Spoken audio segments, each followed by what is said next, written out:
आइए जानते हैं वाल्ट डिज्नी कौन थे और उनका जीवन कैसे था।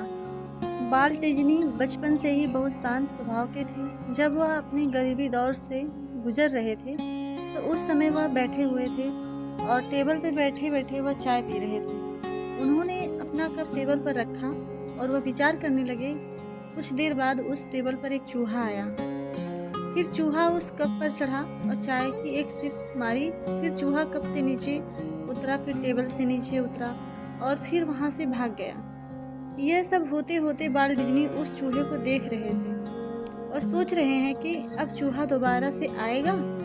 और वाल्ट डिज्नी उस चूहे का इंतज़ार कर रहे हैं। कुछ 15-20 सेकंड बाद चूहा फिर आता है, टेबल पर चढ़ता है, फिर उस कप पर चढ़ता है और चाय की एक सिप मारकर चूहा फिर कप से नीचे उतर जाता है और फिर वहाँ से चूहा भाग जाता है।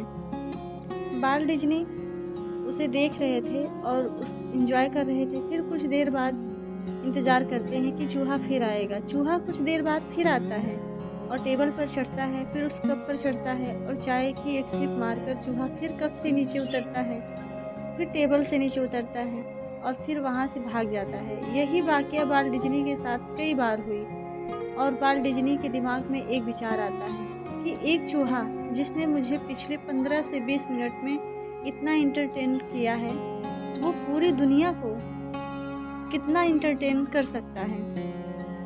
और वाल्ट डिज्नी ने मिक्की माउस का आविष्कार कर दिया और उस घटना ने वाल्ट डिज्नी को पूरी दुनिया में फेमस कर दिया, वो भी सिर्फ एक विचार से। तो दोस्तों इसीलिए कहा जाता है, आपने ये कहावत सुनी होगी, मन के हारे हार है, मन के जीते जीत। अगर हम अपने मन से कुछ अच्छा सोचते हैं और उसे करने की ठान ले तो ज़रूर कर सकते हैं। स्टोरी सुनने के लिए आप सभी को धन्यवाद और एक बार सब्सक्राइब ज़रूर करिएगा।